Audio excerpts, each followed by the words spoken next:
We're standing now just on the green line.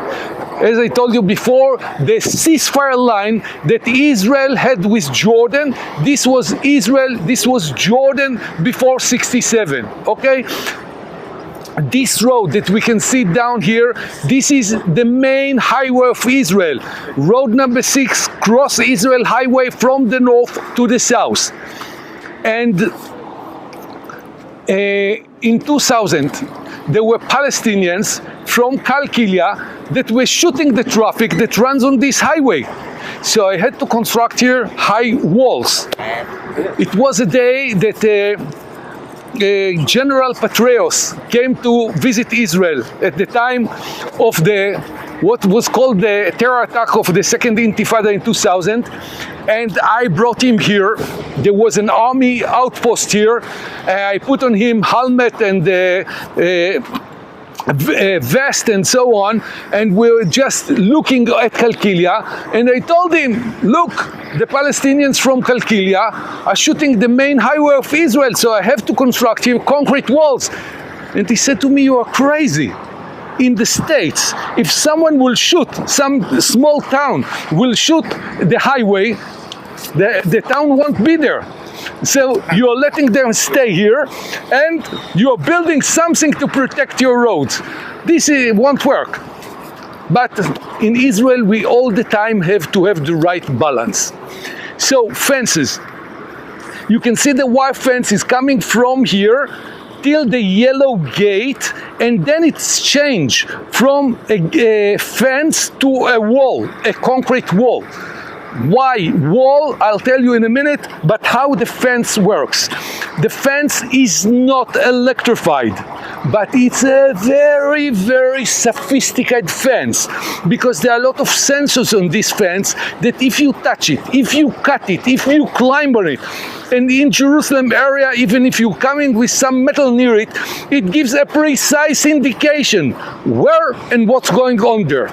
And the moment that we get this indication, the cameras that we have all over the area are moving. So we can see, is it a child that runs after his ball, or it's a terrorist that wants to cross the fence? At the moment that we get this indication, 3 patrols are running. One patrol is running to near the road, down there, and the other 2 patrols are running to protect the closest Israeli village or town that we can stop the man in his way. We can stop the terrorist in his way. Then how it's built on the ground. It starts from the Palestinian side with a simple fence, a lot of barbed wires on it, and red signs. We cannot see the signs from here, but next week when we'll be in Jerusalem, you'll see it better. There are red signs that it's written there. It's a closed army area. Innocent people are not supposed to be on the other side of it, so you are not allowed to cross it. But it takes you just 5, 6, 7 minutes to cross the barbed wires. Then there is some ditch or cliff that no car can cross it, and then there is the fence itself. The fence is built on a concrete belt that is about 2 feet underground, and the fence itself is about 10 feet high. It's not electrified, but it's a very, very sophisticated fence. So this fence works, we get the indication, and then after the fence there is about 5 meters of a dirt path. We're cleaning this dirt path twice a day. Once in the morning, once in the evening. So if someone steps on it, he leaves a footprint on the ground, and that's another sign for us. And then there is the pathway. The order to the army and the border police is to be in 5 minutes to any call. I'm talking about 451 miles long, and they have to be in 5 minutes to any call. So we need a lot of forces, but we need a very good pathway that they can run very quickly. And then there is another fence on the Israeli side that it will take you some minutes more to cross it, and to delay the terrorists for some minutes more, and there will not come some innocent men from the Israeli side. between the Barbars on the Palestinian side and the Barbars on the Israeli side, we use another kind of rules of engagement. We're not shooting him if he's inside, but everyone that is inside is suspicious, of course. Well, at the first months, the Palestinians test us. They test us. They test us in daytime, in nighttime, in wind time, in fog time, and the fence is very effective.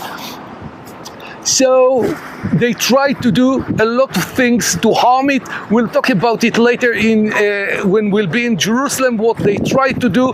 But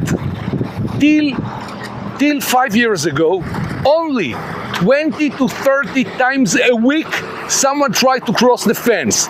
And most of these people that tried to cross the fence were criminals or illegal workers or even Palestinian women that are running away from the families. You know what happened to a Palestinian wife if her husband suspects her? She better run away. But as I told you before, every night we catch terrorists inside the Palestinian areas.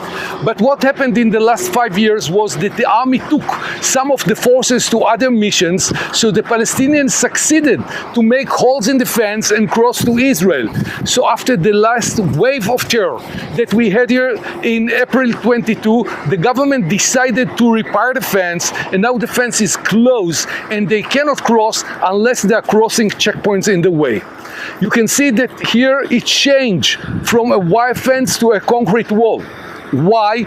Because we had to protect the traffic from the Palestinian side. Here in the junction you can see the new road. This road wasn't here till a year ago, but if we are going along this road, you can still see that the wall here. I have some software in my computer, so I can calculate the height of the walls that the Palestinian snipers cannot shoot the traffic that runs on this highway. Okay? You know, the old drones were carrying only cameras. The new drones can carry explosives. In Israel, when we have a technical problem that we don't know how to solve in the army, we are opening it to the public, and we ask private companies to come with ideas. And we did so, and we already have 3 solutions. One solution is like a triangle that we're putting on the fence, that if the drone is coming above the fence, he loses his electronic control and he falls down. Love that. This system was bought from us by the American Navy to protect their ships. Yeah, great. Love that. The second system is a laser system that if we detect a drone in the air, we can shoot him with the laser and burns him up. The third system is working now only on the Golan Heights, on the border between Israel and Syria. In this system, we're trying to take the control of the drone from the owner and send him back to be blown in his hands. What about our drones, the Israeli drones? The Israeli drones are working. We know how to work in the area, and there is no problem about it. We're working with drones in the air to collect all the information all the time.